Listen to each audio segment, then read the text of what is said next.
نبی کریم صلی اللہ علیہ وآلہ وسلم نے فرمایا، مجھے بچوں کی 5 عادتیں بہت پسند ہیں۔ وہ رو کر مانگتے ہیں اور اپنی بات منوا لیتے ہیں، مٹی سے کھیلتے ہیں اور غرور و تکبر خاک میں ملا دیتے ہیں، جو مل جائے کھا لیتے ہیں، زیادہ جمع یا زرخیزہ کرنے کی ہوس نہیں رکھتے، لڑتے ہیں، جھگڑتے ہیں اور پھر صلح کر لیتے ہیں، یعنی دل میں حسد، بغض اور کینہ نہیں رکھتے، مٹی کے گھر بناتے ہیں، کھیل کر گرا دیتے ہیں، یعنی وہ بتاتے ہیں کہ یہ دنیا باقی رہنے والی نہیں بلکہ ختم ہو جانے والی ہے۔ دوسروں کو اپنے بارے میں صفائیاں دے کر اپنا وقت ضائع نہ کریں۔ لوگ اتنا ہی سمجھتے ہیں جتنی ان کی اوقات ہوتی ہے۔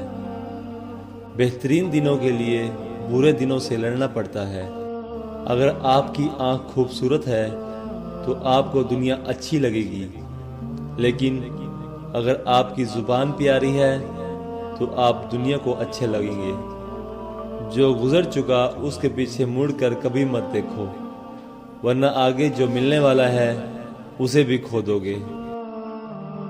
لوگ جب پوچھتے ہیں کہ آپ کیا کام کرتے ہیں، اصل میں وہ حساب لگاتے ہیں کہ آپ کو کتنی عزت دینی ہے۔ یہ جو حالات ہیں میرے، ایک دن سدھر جائیں گے، لیکن کافی لوگ میرے دل سے اتر جائیں گے۔ حضرت ابو ہریرہ رضی اللہ تعالیٰ عنہ سے روایت ہے کہ نبی کریم صلی اللہ علیہ وآلہ وسلم نے فرمایا، 7 تباہ کن گناہوں سے بچو۔ لوگوں نے پوچھا، وہ کون سے گناہ ہیں؟ تو آپ صلی اللہ علیہ وآلہ وسلم نے فرمایا، اللہ کے ساتھ کسی کو شریک کرنا، جادو کرنا، کسی کو ناحق مار ڈالنا، سود کھانا، یتیم کا مال ہڑپ کر جانا،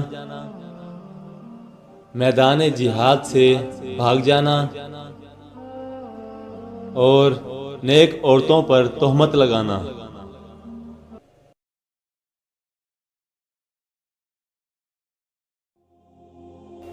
دنیا کی تاریخ میں کوئی کسی کے لیے نہیں رویا جتنا حضرت محمد مصطفیٰ صلی اللہ علیہ وآلہ وسلم اپنی امت کے لیے روئے ہیں۔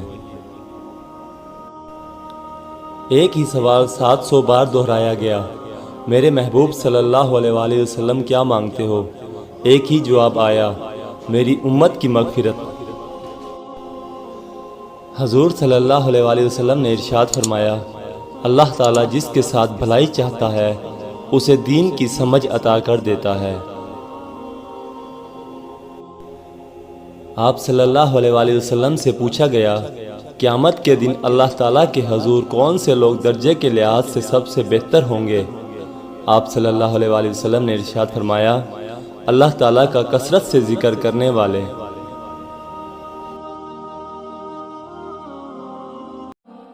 حضرت محمد صلی اللہ علیہ وآلہ وسلم نے فرمایا، جس نے کہا اللہ کے سوا کوئی عبادت کے لائق نہیں، پھر اس پر ثابت قدم رہے، وہ جنت میں داخل ہوگا۔ حضرت محمد صلی اللہ علیہ وآلہ وسلم امت کے لیے راتوں میں اتنی دیر تک کھڑے ہو کر عبادت کرتے کہ ان کے ٹخنے سوج جاتے، اور آج امت اتنا سوتی ہے کہ آنکھیں سوج جاتی ہیں۔ حضرت محمد صلی اللہ علیہ وآلہ وسلم سے پوچھا گیا کہ اللہ تعالیٰ کے رسول صلی اللہ علیہ وآلہ وسلم کون سی دعا زیادہ سنی جاتی ہے؟ تو آپ صلی اللہ علیہ وآلہ وسلم نے ارشاد فرمایا، رات کے آخر کا درمیان یعنی تہجد اور فرض نماز کے بعد کی دعا۔ رسول اللہ صلی اللہ علیہ وآلہ وسلم نے فرمایا، جب نیکی تمہیں خوش کرے اور برائی افسردہ کرے تو تم مومن ہو۔ نصیب کا لکھا مل کر ہی رہتا ہے، کب، کہاں، کیسے، یہ سب میرا رب جانتا ہے۔ لوگوں کے سامنے مسکراتے رہا کرو اور اللہ کے سامنے رویا کرو، کیونکہ دنیا مسکرانے والوں کو پسند کرتی ہے اور اللہ رونے والوں کو۔ تکلیف میں سجدہ کرنا اور پھر تکلیف کو دنیا والوں سے چھپانا